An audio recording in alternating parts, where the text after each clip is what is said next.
In this example, you'll see me preach in a more gentle style. The brother who had been preaching before me heavily emphasized the penalty of sin and the need for repentance. So I followed up with a plea to find relief in Jesus. Now let's get into it as I finish the story of Jesus delivering the demoniac from Mark chapter 5 and start sharing the gospel. So for those of you specifically who have maybe heard about Christians or you don't really know what we believe, this is the punchline. Tune in for 30 seconds here and now. The reason we listen to Jesus is because he conquered the grave. He specifically came to earth. He was born like one of us, lived a normal life in the sense that he slept and got tired and ate and drank. But he was totally righteous, so he was different from us. And then he chose to do something amazing. He chose to die on a cross, and he did that to trade places with us, so that he could be a sacrifice on our behalf to be clean and good before God. And as proof that this is the case, he was buried and resurrected 3 days later.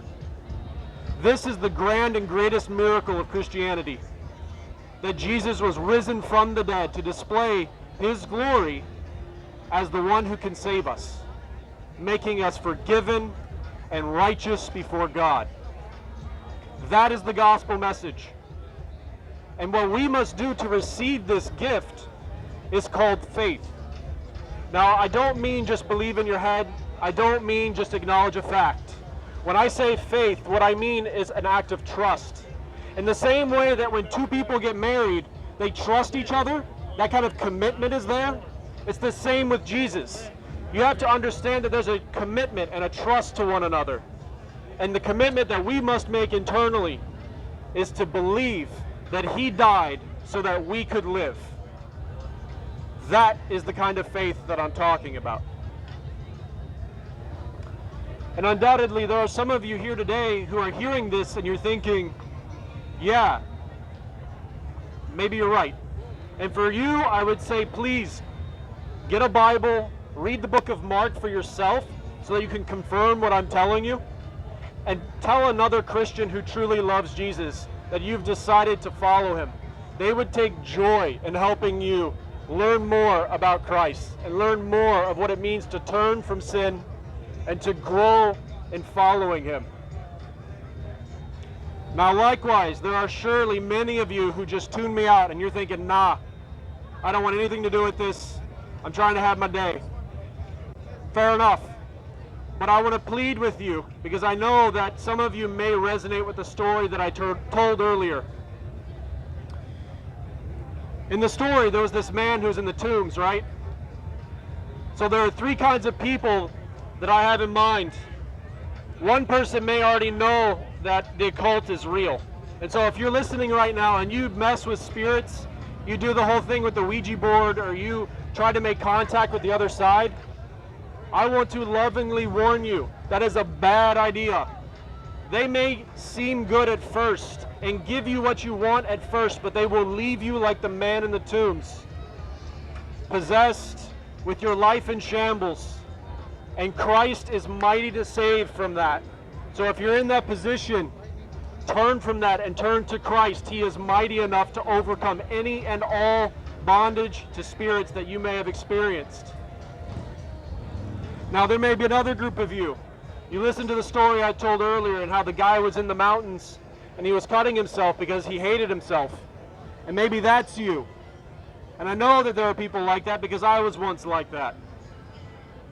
So if you're that person and you are just fed up with yourself and you're tired of suffering and you're tired of this pain in the world, let me tell you today, it doesn't have to be like that.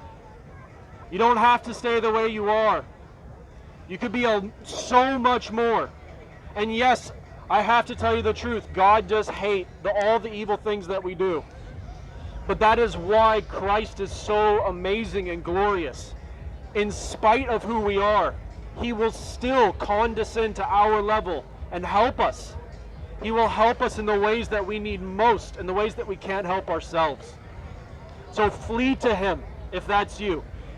If you're hurting yourself or you're in that pain, you don't have to stay there.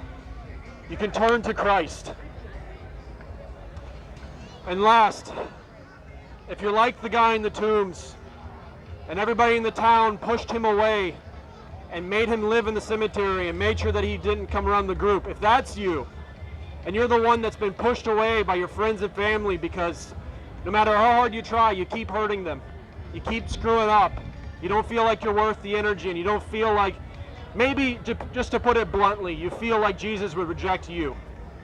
If that's you, oh, please, God, hear me in this moment. You are not beyond Christ. He is the one who is better than all of us to go and seek and save those of us who are lost. He is the one that will look you in the eyes, spiritually speaking. He will look you in the eyes and acknowledge that you are messed up, like I was, and still love you. And he can do that because he paid the penalty for all of us. If you're willing to turn to him, he paid your penalty. It doesn't matter about you trying to clean up your life and then come to God. It's the opposite. Come to Christ and he will clean you up from the inside out. And his condition is that you simply admit it. Admit that you can't help yourself. Turn to God. Admit that you've offended him with your life. And he is rich in mercy to love you and to change you, to give you hope and a purpose. And on that word of purpose, I want to encourage all the Christians in this crowd today. If you are a follower of Christ, maybe you've just turned and you're a Christian now, or you have been a Christian in the past, I want to encourage you again from the story that I told earlier. Christ told the man who was delivered from the demons to go and proclaim to his friends and family the mercy of God. Be encouraged today that you can do the same. You may not feel ready. You may feel awkward standing next to your friends who maybe aren't Christians listening to this. But Christ is at work in all of us who believe, and he will give you the wisdom and discernment to just tell people about the mercy of God. So do that. Do that as you walk around and enjoy this day. As opportunities come up, simply tell them how God has had mercy toward you. Share your testimony with them. Let Christ flow through you. With that, I'm going to hand off to one of the brothers here in a moment. And I honestly mean this. If any of you are listening to me and you have questions, maybe you circle back around at a later point, come find one of us. We would love to talk with you, whether it's an objection or an encouragement, a clarification, whatever it is. I would love to talk with you. And I pray especially for those of you who are beginning to understand that Christ is worth it, that you would act on that. Don't suppress that feeling. Jesus is worth it. Forget my face, forget this day, forget everything else, but remember his name. He is worthy. May God bless you and keep you.